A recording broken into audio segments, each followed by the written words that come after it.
31 October લોહ પુરુષ સરદાર વલ્લભભાઈ પટેલની જન્મ જયંતિ.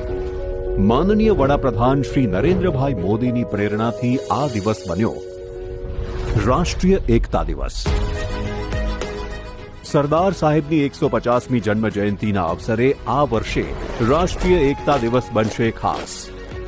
પ્રથમ વખત પ્રજાસત્તાક દિવસ પરેડની તર્જ પર યોજાશે મૂવિંગ પરેડ. શૌર્ય ચક્ર વિજેતાઓ બનશે ઉજવણીનો હિસ્સો. સાંસ્કૃતિક કાર્યક્રમો બનશે આકર્ષણનું કેન્દ્ર.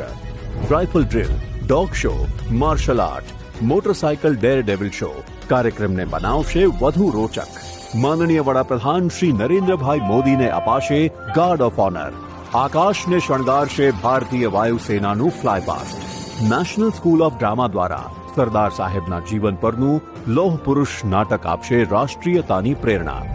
17 ઓક્ટોબરથી શરૂ થયેલ એકતા પ્રકાશ પર્વને 15 નવેમ્બર સુધી માણી શકાશે. એકતા નગર બનશે રાષ્ટ્રીય ગૌરવનું કેન્દ્ર. સંસ્કૃતિ અનેક પણ રાષ્ટ્ર એક, રંગ અનેક પણ રાષ્ટ્ર એક, ભાષા અનેક પણ રાષ્ટ્ર એક.